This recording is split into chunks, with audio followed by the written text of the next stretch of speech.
Hey everybody, welcome to Northeast Christian Apologetics book study. My name's Simon Williams, and we're going to be talking about Chapter 3 of the book of On Guard by Dr. William Lane Craig. So just a little recap about the book that we're going to be reading. On Guard is a very popular book. And so you're able to get this book and purchase it on a variety of different websites. You can get it on Dr. Craig's website at reasonablefaith.org, or you can go to Amazon, as we discussed last week, and purchase it there. Or you can get it from christianbooks.com, get it there as well. So I love this book, On Guard, because I think that it offers a fantastic introduction to the various aspects of apologetics. It's a really good introductory level, but I must stress, as I have in previous videos, that this is an introduction.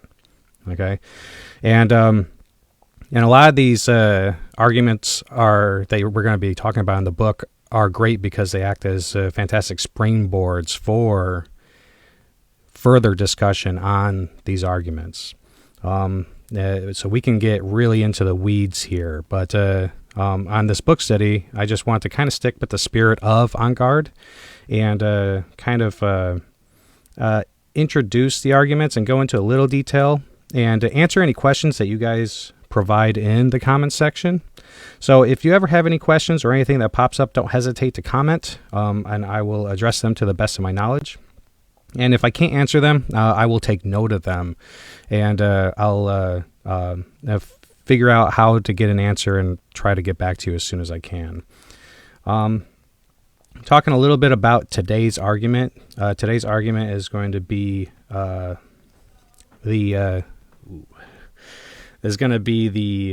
Leibnizian Cosmological Argument. And the Leibnizian Cosmological Argument is premise one: everything that exists has an explanation of its existence, either in the necessity of its own nature or in an external cause. Premise two: if the universe has an explanation for its existence, that explanation is God. Premise three: the universe exists. Four: the universe has an explanation for its existence, and five: therefore, the explanation of the universe's existence is God. And so this is one of my favorite arguments. I actually really like this argument a lot, but there's some pretty heavy lifting, mentally speaking, with this argument. Some people have asked Dr. Craig why he decided to start off with the Leibnizian Cosmological Argument, because it's kind of the first argument of On Guard, which is supposed to be an introductory book, and then he hits you with this really hard one. But if you can get through this one, then the other arguments seem to flow a little bit more smoothly. But I'm going to make a couple notes about this argument before we dive into reading the book.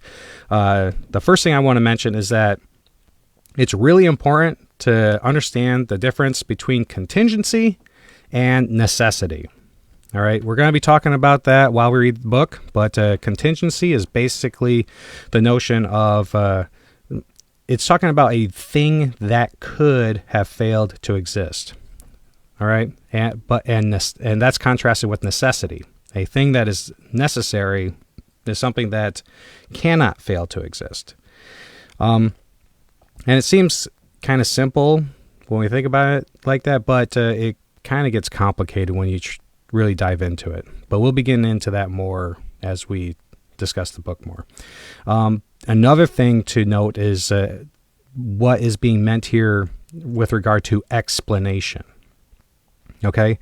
An explanation, the word explanation is not the same as the word cause. A lot of people will get that confusion where they think that when we're talking about explanation, we're only talking about causes, that like in cause and effect kind of scenarios. And that's not the case.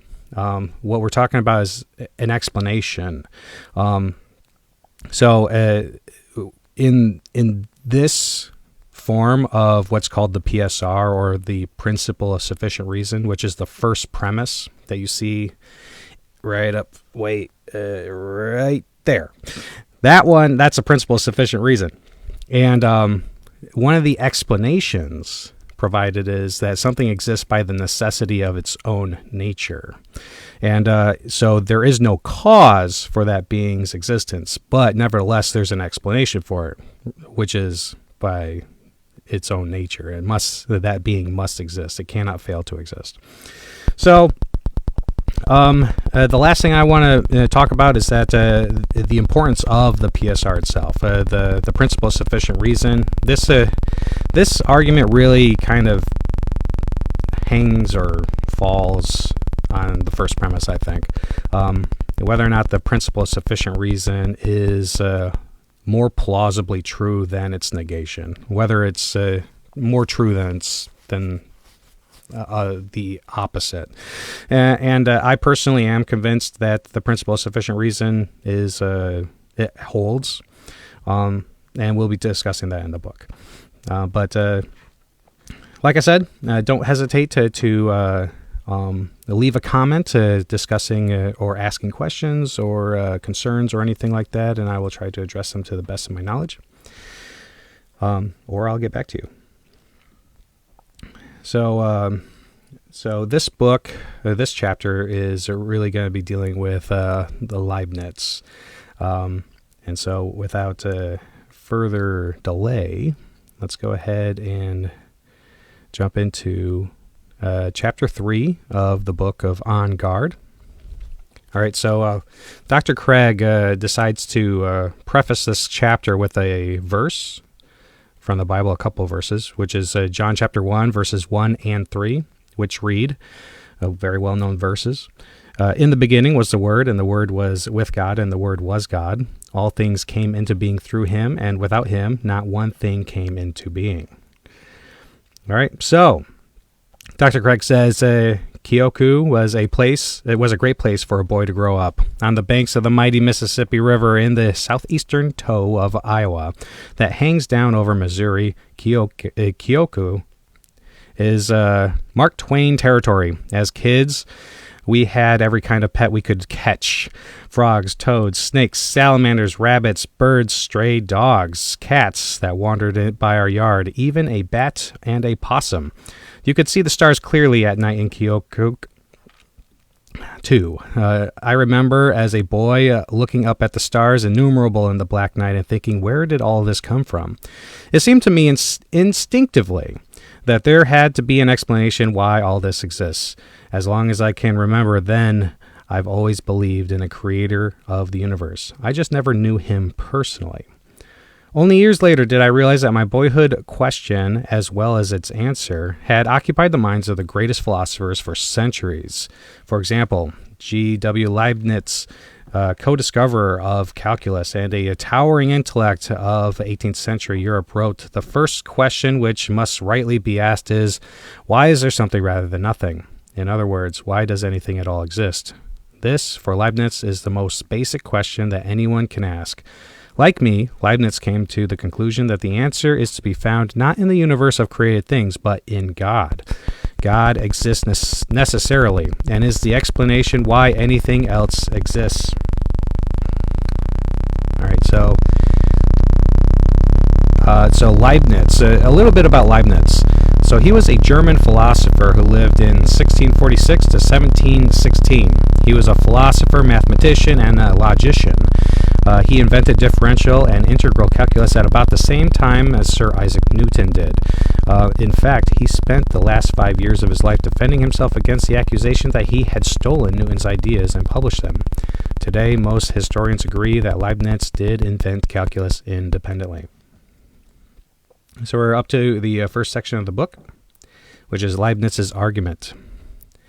We can put Leibniz's thinking into the form of a simple argument. This has the advantage of making his logic very clear and focusing our attention on the crucial steps of his reasoning.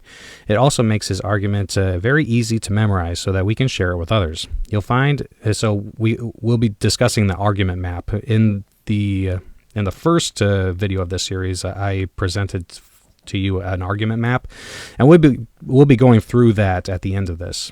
But he just makes note of it here. So here are the first 3 steps of the premise. I'm going to put it up on the argument back on the screen for you guys to see. Boop. The first three steps or premises in Leibniz's reasoning. Number one, everything that exists has an explanation for its existence. Number two, if the universe has an explanation of its existence, that explanation is God. Number three, the universe exists. All right, so we're up to the first question of the chapter, which is which of the three premises have you heard atheists challenge? On what basis did they do so? So I have routinely seen atheists attack number one and number two, but especially number one. Many people are skeptical of, as I said in the earlier, of the what's called the principle of sufficient reason, that everything has an explanation. There's a lot of people out there that think that some things can exist without an explanation. And we're going to be talking about rebuttals against this particular premise later on in the book, so I'm hesitant to really dive into it right now. But basically, this premise is a very prominent feature in science. So if we can't really trust this principle, then it kind of draws into question all of science.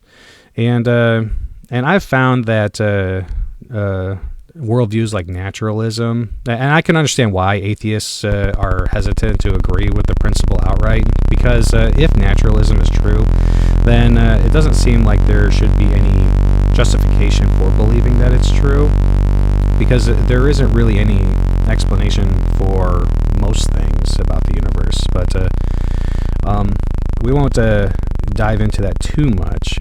Dew says that he's seen people attack number one for sure. Just the idea that everything exists. So this isn't saying everything exists. What it is saying is that it's referring to specific things that actually do exist.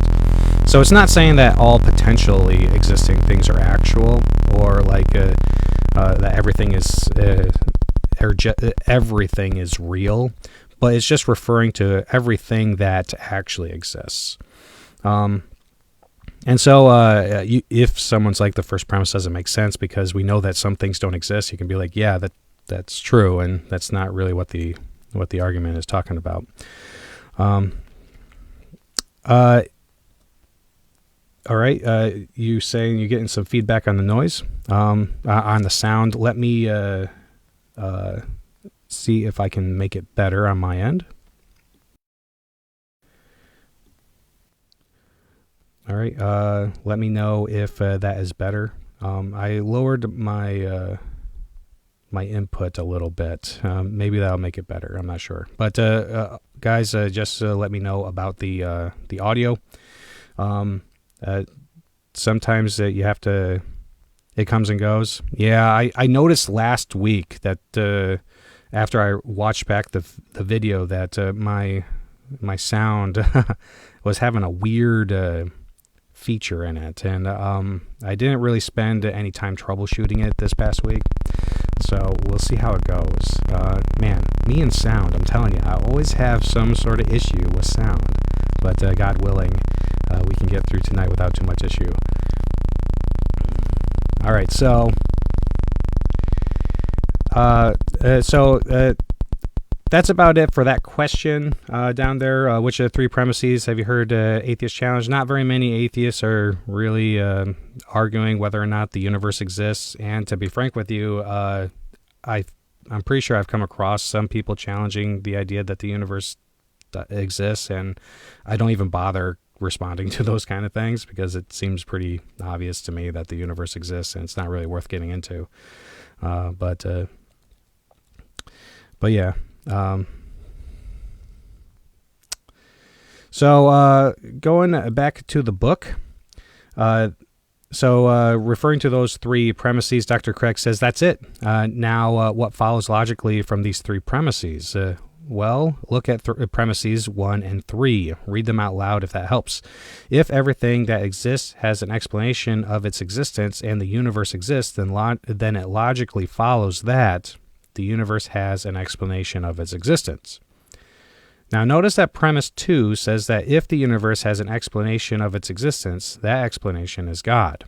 And 4 says the universe does have an explanation of its existence. So from 2 and 4, the conclusion follows logically. So number 5, therefore, the explanation of the universe's existence is God. Now, this is a logically airtight argument. That is to say, if the 3 premises are true, then the conclusion is unavoidable. It doesn't matter if the atheist or agnostic doesn't like the conclusion. It doesn't matter if he has other objections to God's existence. So long as he grants the premises, he has to accept the conclusion. So if he wants to reject the conclusion, he has to say that one of the 3 premises is false. But which one will he reject?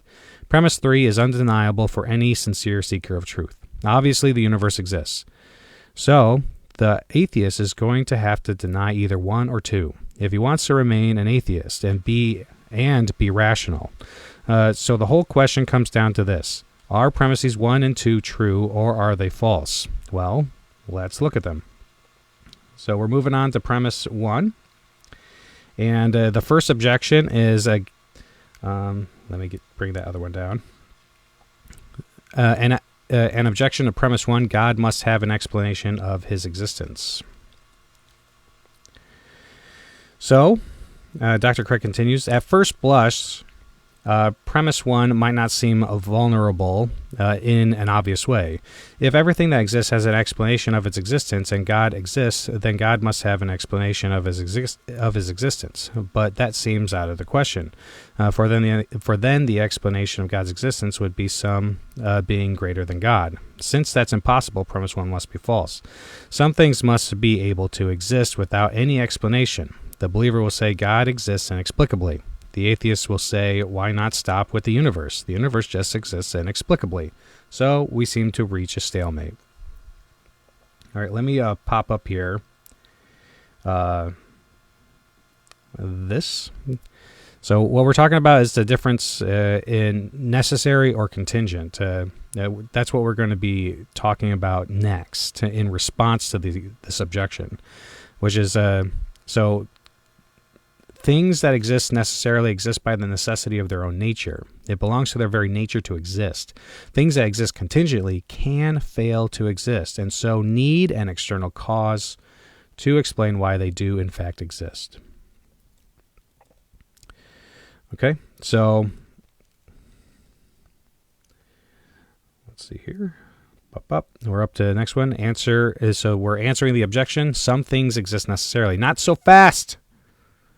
This obvious objection to premise 1 is based on a misunderstanding of what Leibniz meant by an explanation. In Leibniz's view, there are 2 kinds of things. A, things that exist necessarily, and B, things that are produced by some external cause. Let me explain.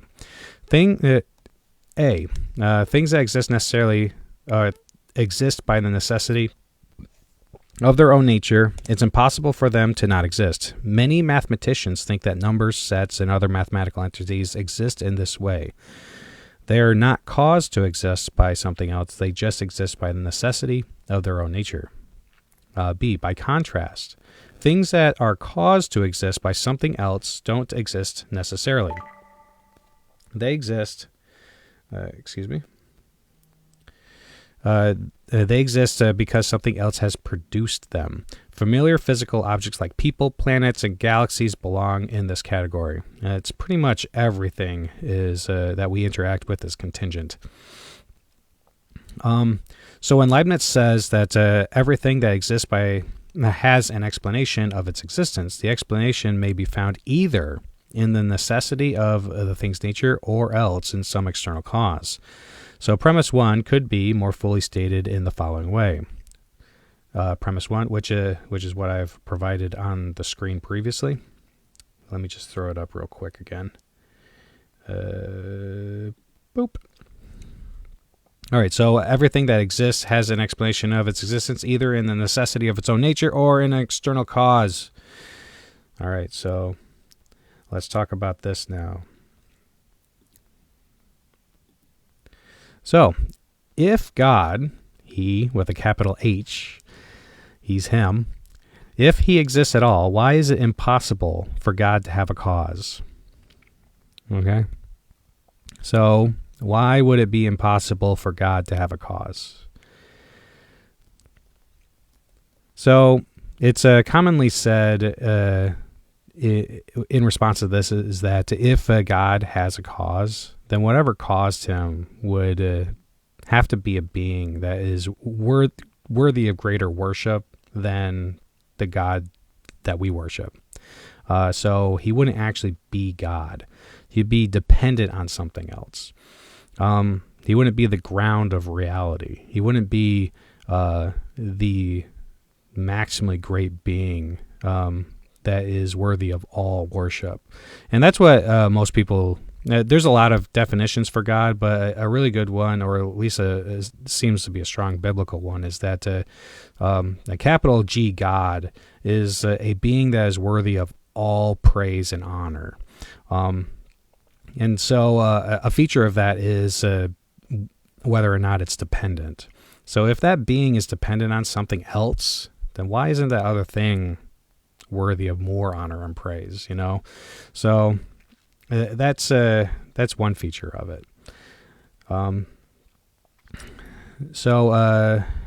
that's a major response to it, really, that I've always seen. And don't forget to let me know if you guys have any comments or insights, and I'll be happy to address them. So, moving on with what Dr. Craig says.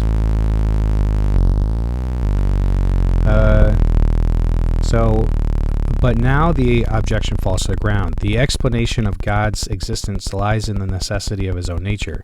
Even as the atheist recognizes, it's impossible for God to have a cause. So Leibniz's argument is really an argument for God as a necessary uncaused being.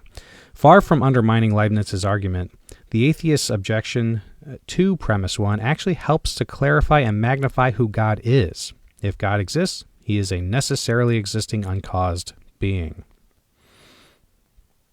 All right. So,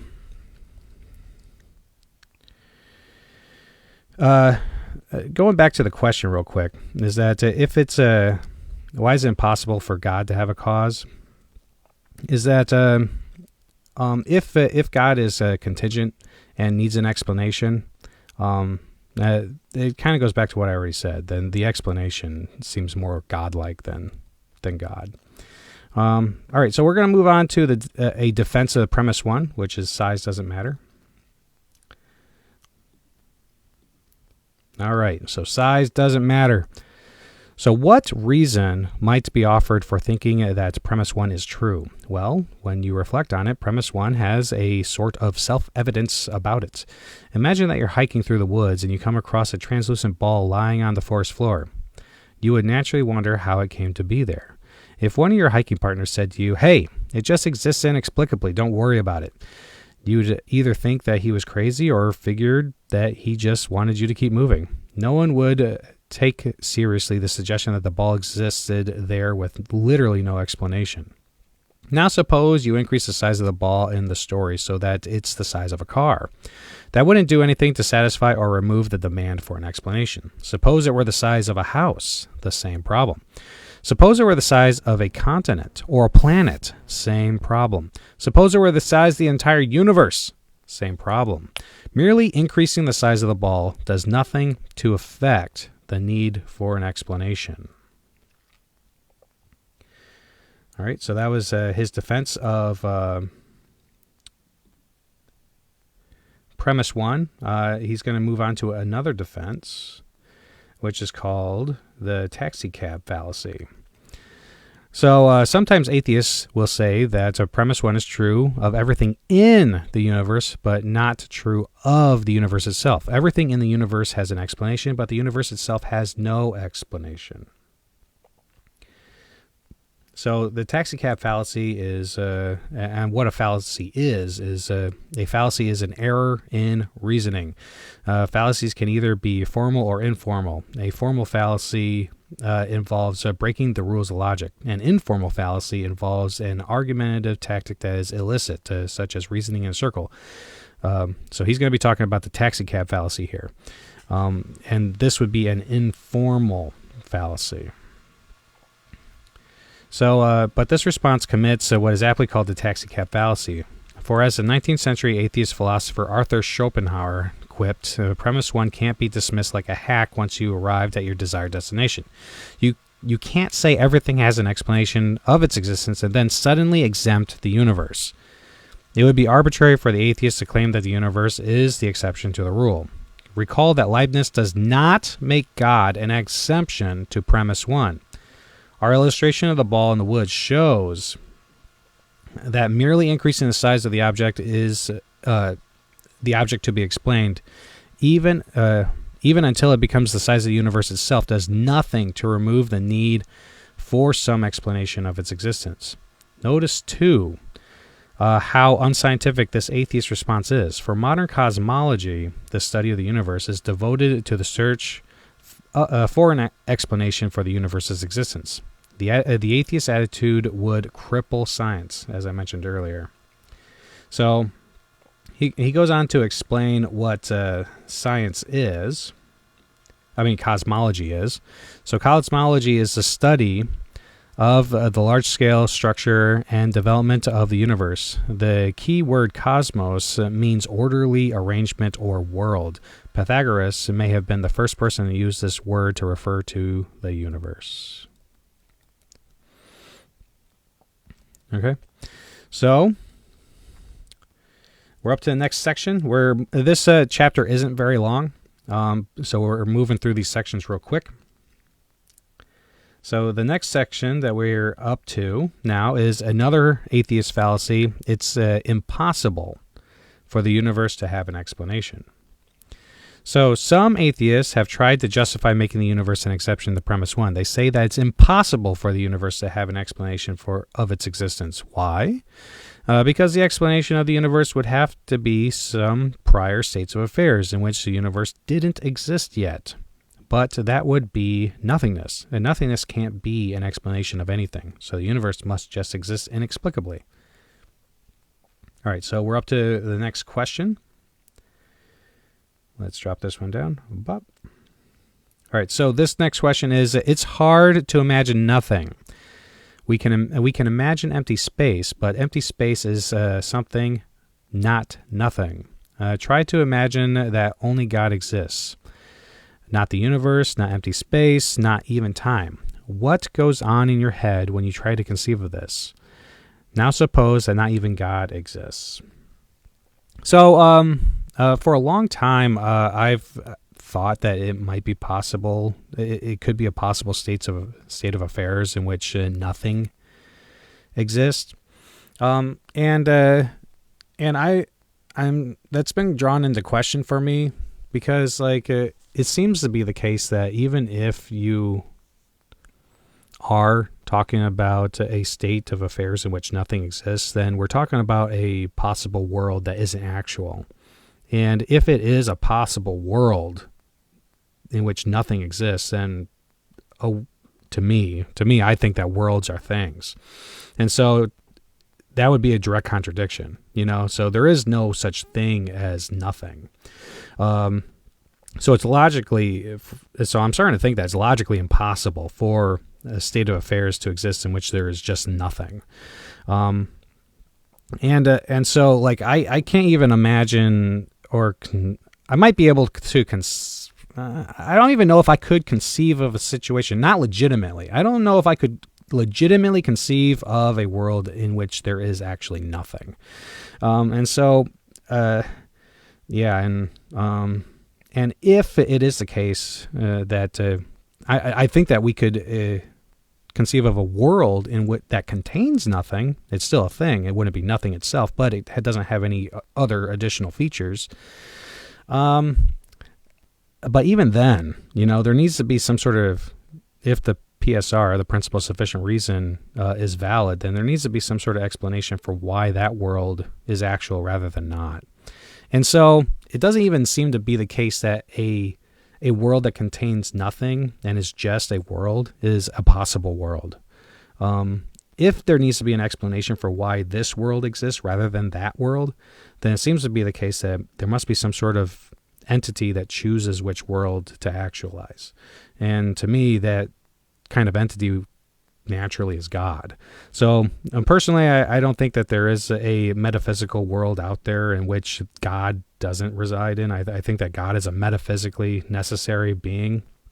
And I think that it's arguable that he is a logically necessary being. And so I can't really personally anymore legitimately conceive of nothing. And I cannot think of legitimately conceive of a world in which God doesn't exist. It's like impossible. After you really think about it, you can conceive of it in a rudimentary sense, I suppose, but once you really pick it apart, it doesn't make any sense. And so a viewer says, just trying to imagine a being that can exist in the past, present, and future simultaneously while doing different action breaks my mind. Yeah, yeah, I can see why that would break your mind,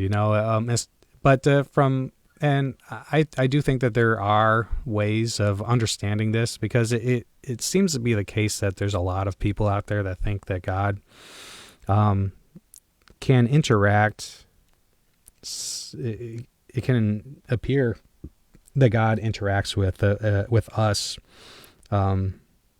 like at all temporal coordinates simultaneously, and but you can have a particular understanding of how God relates to the physical world. That is, that God permeates the natural world and all the temporal coordinates involved with the natural world, but isn't limited to it. Kind of like how an author can create a book and then edit certain parts of it. From his point of view, he's doing it sequentially. That there is a timeline in which it happens, but from the nature of the book itself, it would appear to the inhabitants that the changes, even though they wouldn't be able to detect changes honestly, but all temporal coordinates within the book would be changing simultaneously from their perspective. But yeah, it does get mind bending when you start thinking about it in terms of that. We have to understand that our perspective is very different from God's perspective, and so we kind of have to use these metaphors in which we can better understand it, and because our state of existence is very different from the state of existence of like Harry Potter or Voldemort, or a bunch of these book characters. Stan Lee, and I love this quote from Stan Lee, because it provides a great metaphor or a great illustration that kind of helps us to better understand how God relates to the physical world. And that Stan Lee constantly gets asked, or when he was alive, would be asked, who would win a fight, like Spider-Man or the Hulk? And he would say, well, the comic book writer is basically God, so whoever he wants to win is going to win. And so like, that's kind of how God relates to the physical world, only in a more majestic, more powerful, more, in a way that we can only vaguely reflect. We see the spiritual reality through a glass dimmed darkly, as Paul says. And we're poor reflections of God, but still we are made in his image. And so these little metaphors can help us to better understand how God relates to the physical world and things like that. It's not exact and it's not the same, but it can help us to better understand the spiritual ontology of God. But let me know what you guys think, And let me know if you have any comments or questions on that kind of stuff. And also let me know how the audio is doing. Hopefully it's not terrible. So talking about, moving back to what Dr. Craig is saying here, is that this line of reasoning is obviously fallacious. He's talking about the taxicab fallacy, remember? So this line of reasoning is obviously fallacious, for it assumes that the universe is all there is, so that if there were no universe, there would be nothing. In other words, the objection assumes that atheism is true. The atheist is thus begging the question, arguing in a circle. Leibniz would agree that the explanation of the universe must be a prior state of affairs in which the universe did not exist, but that state of affairs is God and his will, not nothingness.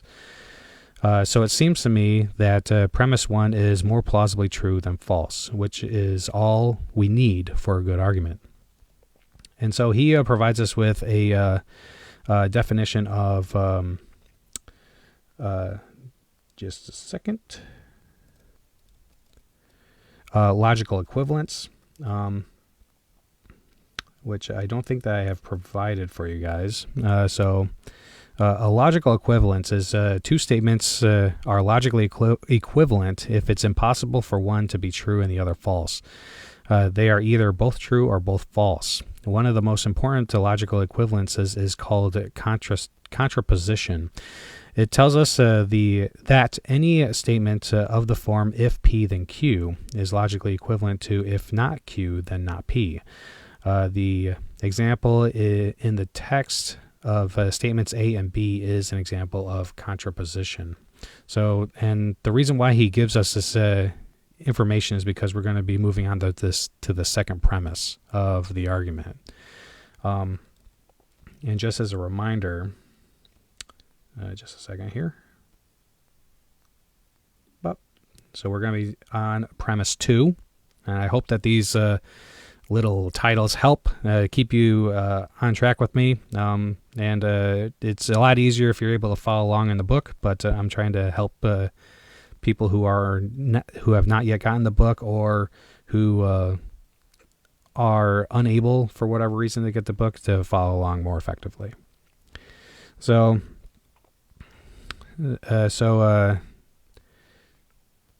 Dr. Craig says in the next section of the book that atheists actually agree with premise 2. And he goes on to say, what then about premise 2? If the universe has an explanation of its existence, that explanation is God. Is it more plausibly true than false? What's really awkward for the atheist is, at this point, is that premise 2 is logically equivalent to the typical atheist response to Leibniz's argument. Two statements are logically equivalent if it's impossible for one to be true and the other one false. They stand or fall together. So what does the atheist almost always say in response to Leibniz's argument? As we've just seen, the atheist typically asserts the following. A, if atheism is true, the universe has no explanation of its existence. This is precisely what the atheist says in response to premise 1. The universe just exists inexplicably. But this is logically equivalent to saying if the universe has an explanation of its existence, then atheism is not true. So you can't affirm A and then deny B. If B is virtually synonymous with premise 2, just compare them. So by saying in response to premise 1 that given atheism, the universe has no explanation, the atheist is implicitly admitting premise 2, that if the universe does have an explanation, then God exists. All right, so we're moving on to the next section. And the next section is another argument for premise 2, the cause of the universe, abstract objects, or unembodied mind. In this section, we need to better understand what an abstract object is and what a concrete object is. All right, so so philosophers distinguish objects as being either abstract or concrete. The defining difference between them is that abstract objects are causally effete or impotent, whereas concrete objects can cause effects in the world. Various objects have been identified by different philosophers as abstract. Principally, mathematical entities like numbers, sets, and functions, but also propositions, properties, fictional characters, and even musical or literary works. All right, so Dr. Craig moves on to say, besides that, premise 2 is very plausible in its own right. For think of what the universe is. All of space-time reality, including all matter and energy. It follows that if the universe has a cause of its existence, that cause must be a non-physical, immaterial being beyond space and time. Amazing! Now, there are only two sorts of things that could fit that description. Either an abstract object like a number, or else an unembodied mind. But abstract objects can't cause anything, as we just read. Right there. That's part of what it means to be abstract. The number 7, for example, can't cause any effects. So, the cause of the existence of the universe must be a transcendent mind, which is what believers understand God to be. All right, so he's going to be talking about ultra mundane, so I'm going to pop that up there real quick. So ultra mundane means beyond the realm of our world. Mundane comes from the Latin word or world or universe, or Latin word for world or universe, mundus, and does not necessarily imply boring. So I hope you begin to grasp the power of Leibniz's argument. If successful, it proves the existence of a necessary, uncaused, timeless, spaceless, immaterial, personal creator of the universe. This is not some ill-conceived entity like the flying spaghetti monster or an ultra-mundane being with many of the traditional properties of God. This is truly mind-blowing. All right, so the flying spaghetti monster, man, so annoying. All right, so we're up to the next section already. I know it. I can't believe we're going through this so fast either. So the next section that we're up to is the atheist alternative. The universe exists necessarily. Okay. Bop. The universe exists necessarily. So, so Dr. Craig goes on to say, just a second, what can the atheist do at this point? He has a more radical alternative open to him. He can retrace his steps, withdraw his objection to premise 1, and say instead that, yes, the universe does have an explanation of its existence, but that explanation is the universe exists by the necessity of its own nature. For the atheist, the universe could serve as a sort of God substitute that exists necessarily. Now, this would be a very radical step for the atheist to take, and I can't think of any contemporary atheist who has, in fact, adopted this line. A few years ago, at a Philosophy of Time conference at Santa Barbara City College, I thought that Professor Adolf Goldbaum, a vociferous atheistic philosopher of science from the University of Pittsburgh, was flirting with this idea. But when I raised the question from the floor whether he thought the universe existed necessarily, he was positively indignant at the suggestion. Of course not, he snapped, and he went on to claim that the universe just exists without any explanation. All right, so we're up to the next question. Oops, I got to bring down the other one. Do you know anyone who believes that the universe or the world is a God substitute, like Gaia or the Force from Star Wars? What leads them to believe that? I have definitely run across people who are. This perspective is usually called pantheism. It's the belief that the universe is and God are the same. A lot of Eastern religions have this thought in mind. And normally this view kind of makes the universe like a god, but it doesn't give the universe the quality of being like conscious and things of that nature. Not normally, not when I interact with these people. So I do believe that they could make it conscious. It's strange, like the Force in Star Wars seems to be tied to actually physical entities that reside in people's blood, the midichlorians. And so, like, I don't know if the Force would be the same kind of universal substitute that Dr. Craig is talking about here. It seems to be an actual literal force that's dependent on a feature within the universe, but not the universe itself. But yeah, it's the thing about the universe is that it's filled with contingent things. And if any feature within the universe is contingent, then the whole universe is actually contingent. And so then it needs to be explained. There needs to be an explanation for why this world or this particular universe exists rather than some other universe. And so the universe itself isn't able to make that kind of explanation because it just is the universe. Whereas God fits the bill very easily because God created the universe, this particular one, out of the many potential ones that he could have created.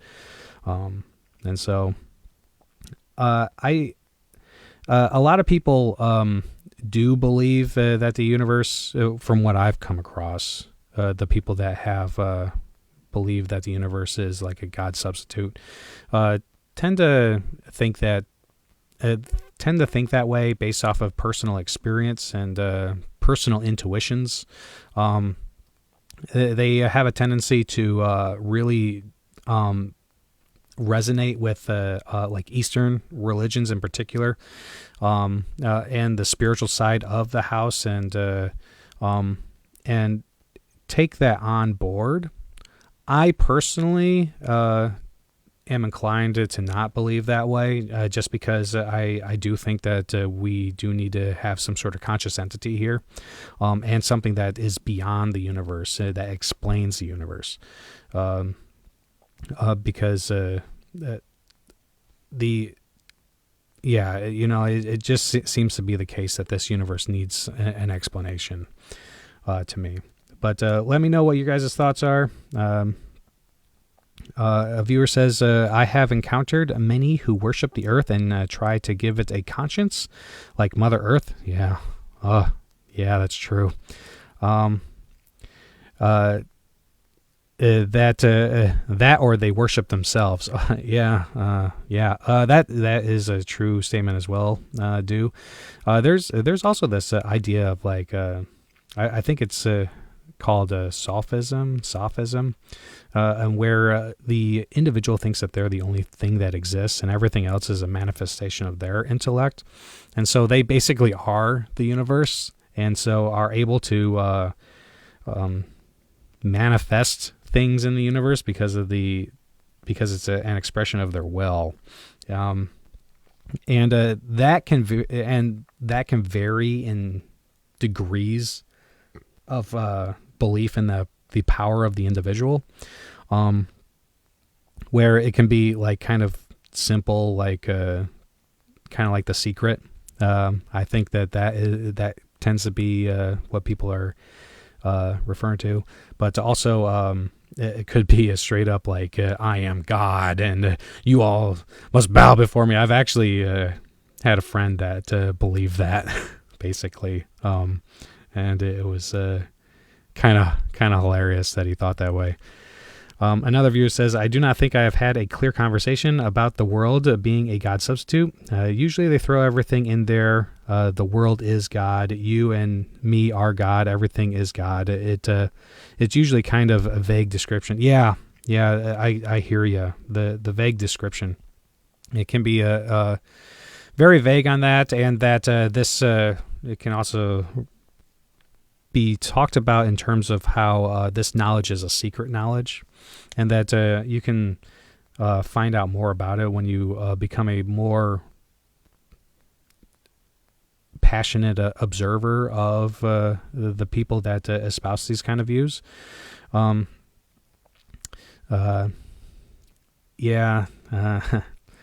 Sasha says, I lean a sophist for sure. Yeah, I have a strong belief in my own existence.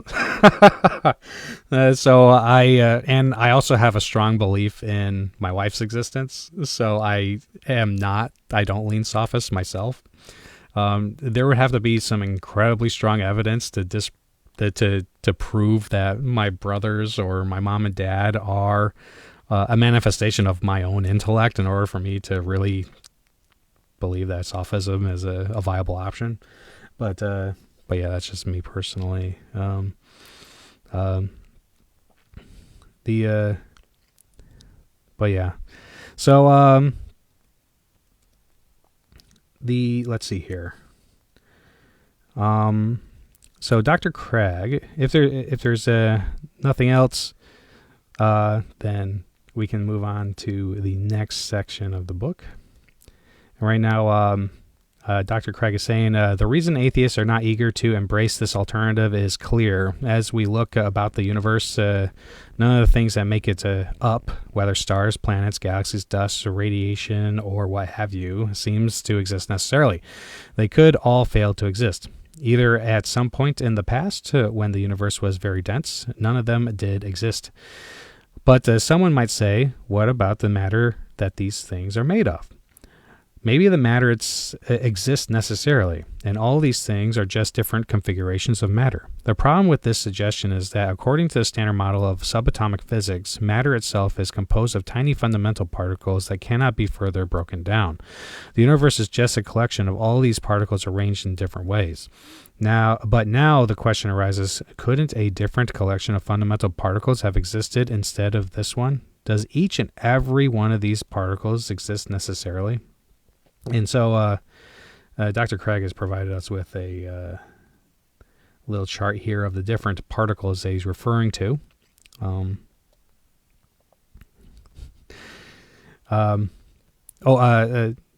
Sasha emphasizes that she's not full-on sophist. I just lean that way. Right. Yep. I was just saying that I personally do not lean that way, just because I have strong beliefs in the existence of other beings.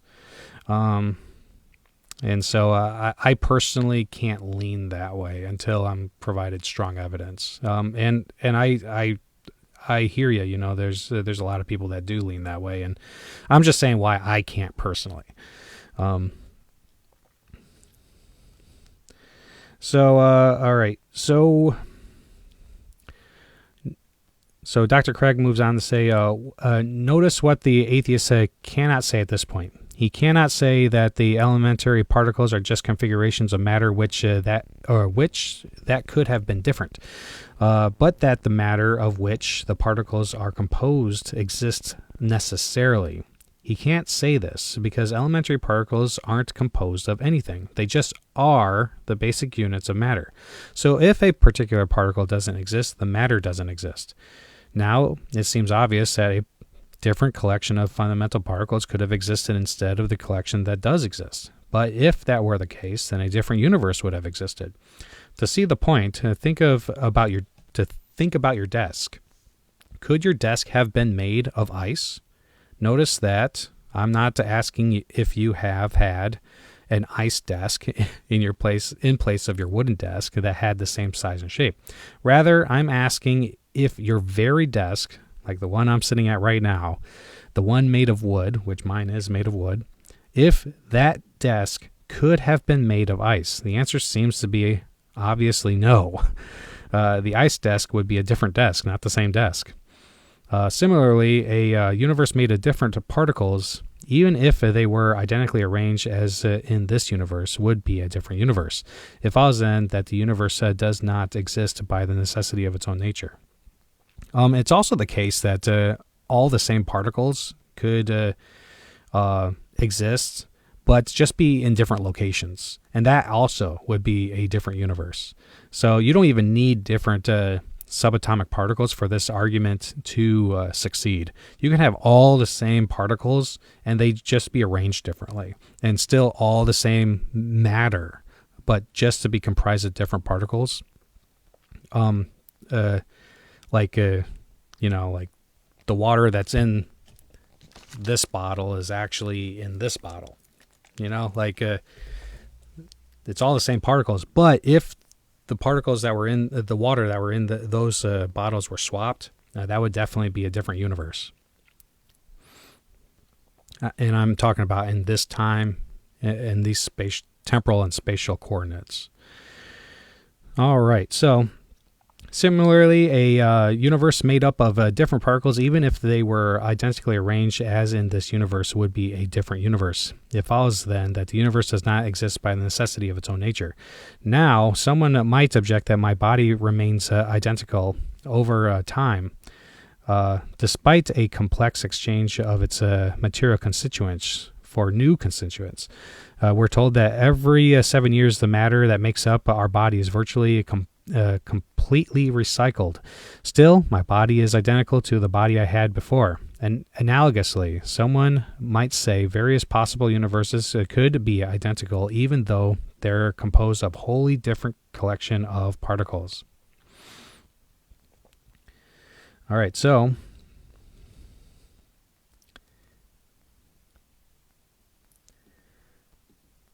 analogous versus disanalogous. And so he's talking about this.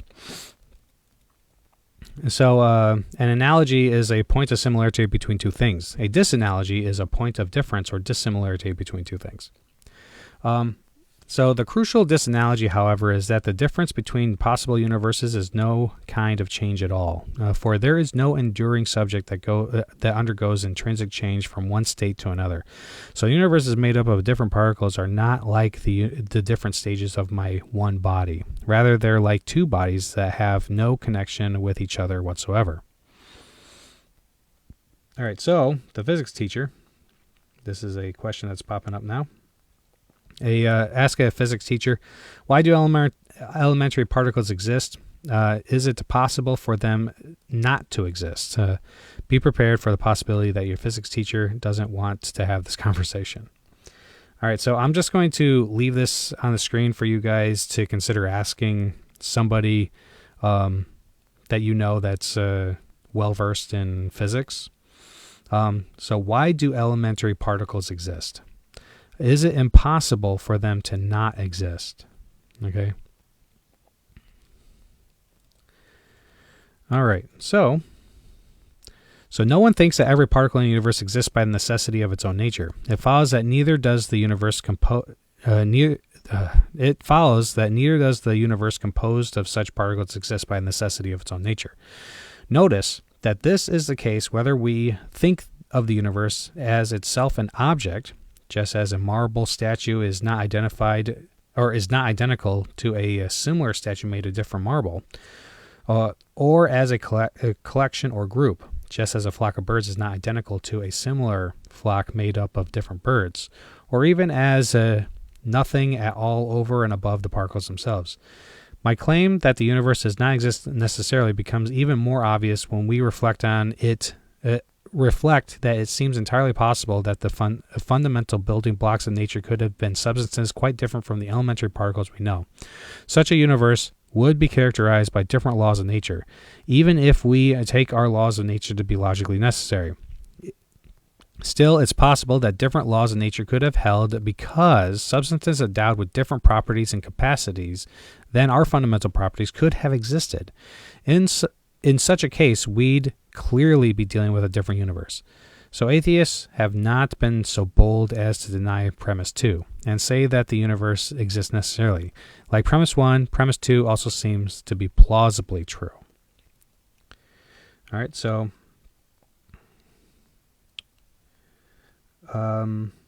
here's the last question. How does this chapter show that God is an unembodied mind, transcends the universe, and created the universe? So we've talked about this a bit during the reading, and so the reason why this argument, this chapter shows that God is an unembodied mind, is because we're talking about a being that caused the contingent universe to come into existence. Okay, so if the universe, and we're talking about the universe here, and throughout, this kind of also needs to be mentioned. Throughout On Guard, when Dr. Craig talks about the universe, he's talking about all of physical reality. He's talking about all of space-time, matter, and energy. And so if all of space-time, matter, and energy is contingent, and its explanation is owed to something that isn't part of the universe or is the universe, then it stands to reason that this being is not spatial, is spaceless and timeless and immaterial. And so, and we're talking about a conscious entity here. And so it must be some sort of unembodied mind. And that also explains the transcendence of the universe and, the creation of the universe. So it's also the case that even if the universe, this argument also works for a past eternal universe. So even if the universe has no temporal coordinate that has a temporal coordinate in which there is no earlier than coordinate, this argument still succeeds. That universe is still created. But moving on to the conclusion, so we're at the end of the chapter. Given the wait a minute, sorry. Okay, yeah, we're up to the conclusion. Let me. Given the truth of these three premises, the conclusion is logically inescapable. God is the explanation of the existence of the universe. Moreover, the argument implies that God is an uncaused, unembodied mind who transcends the physical universe and even space and time themselves, and who exists necessarily. This conclusion is staggering. Leibniz has expanded our minds far beyond the mundane affairs of daily life. In the next chapter, our minds will be stretched further still as we try to grasp the infinite and discover the beginning of the universe. All right, so we are up to the maps. If you do have On Guard, please go ahead and follow along in that section of the book. But if you do not have the book with you, then we will discuss it together. All right. So let me adjust my face a little bit here. Let me put myself in the center. There. So here's the logical map at the back of the book. And so premise one, as discussed, is everything that exists has an explanation of its existence, either in the necessity of its own nature or in an external cause. And the con is said then God must have an explanation, a cause to explain him. And we went on to say that no, God exists by necessity of his own nature. So he still has an explanation, but it's not a cause. A cause is different than an explanation. All causes are explanations or parts of explanations, but not all explanations are causes. Okay. In defense of the first premise is this is a self-evident principle, and then you can refer to the story of finding the ball in the woods that we talked about. But the con could be that the universe is an exemption to this principle, and we call this the taxicab fallacy. So back to the pro, making the universe an exemption is arbitrary and commits the taxicab fallacy. And then another rebuttal could be it is not arbitrary, since it is impossible for the universe to have an explanation. But then we can reply, you're assuming the universe is all there is, which begs the question in favor of atheism. Okay. So that is the first page of the logic, the map, and the second one is this one. And so premise two, if the universe has an explanation of its existence, the explanation is God. In defense of this is logically equivalent to the atheist's own statement that if God does not exist, the universe has no explanation. And then the atheist can say, I withdraw the statement. The universe exists by necessity of its own nature. And then we can reply, the universe does not exist necessarily, since different elementary particles could have existed. And it doesn't have to be limited to different particles. It could be placement of the matter itself. If there are any differences in the constituents of the spatial coordinates and temporal coordinates of universes, then that's a different universe. And if another universe has a difference and it doesn't exist, there needs to be an explanation for why this universe exists rather than the other one. It could be as simple as me wearing a different shirt. I could have been wearing a blue shirt tonight. That's a difference. That needs an explanation.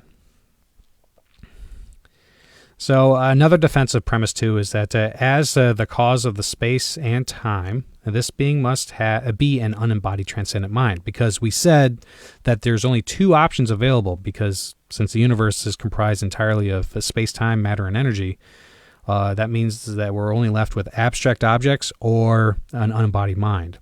But abstract objects are causally effete. They can't cause anything, but an unembodied mind can. At least that's the argument. And so premise 3, the universe exists. Not very many people are going to argue with that. And the remaining follow necessarily from the previous premises. 4, therefore the universe has an explanation of existence, which follows from 1 and 3. And number 5, therefore the explanation of the existence of the universe is God. So this follows from 2 and 4.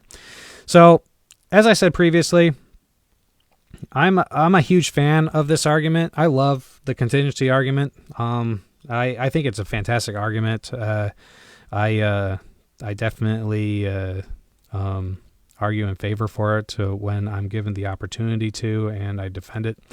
And I personally, I don't see any good reason not to accept it. I haven't come across any good reasons not to accept it. So I hope that you guys also come to at least respect the argument. You don't have to agree with it if you don't want to. I personally find it convincing.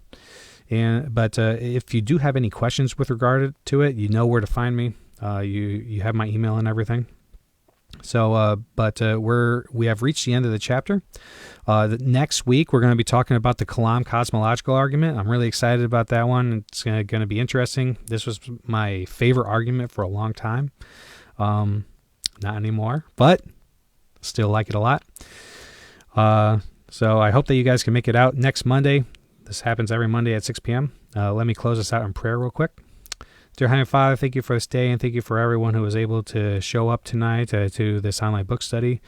Please help it to grow, and please help me to be better equipped and better suited to extrapolating and reading Dr. Craig's material on this book, and help me to be more successful with endeavors in the future. In Jesus' name I pray. Amen. All right, I'll see you guys next week. Hey, before you go, I hope you enjoyed today's enlightening discussion during our Christian Apologetics book study.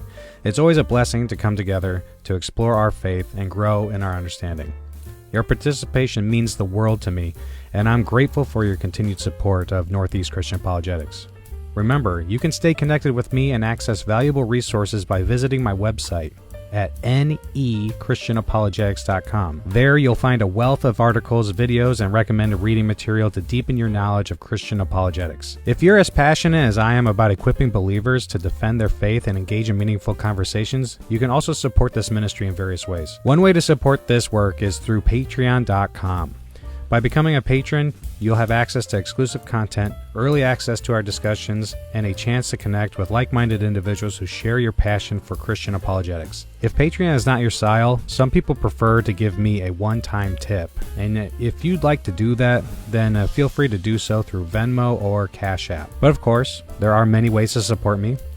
By praying for this ministry, sharing the content on social media, or simply spreading the word about what I do. Every bit of support goes a long way in helping me fulfill my mission. Once again, thank you for joining me today. Your presence and engagement enrich these discussions, and together, we're on a journey to strengthen our faith and share the good news with others. Stay tuned for more exciting book studies, thought-provoking discussions, and opportunities to grow your Christian apologetics journey. I look forward to seeing you again.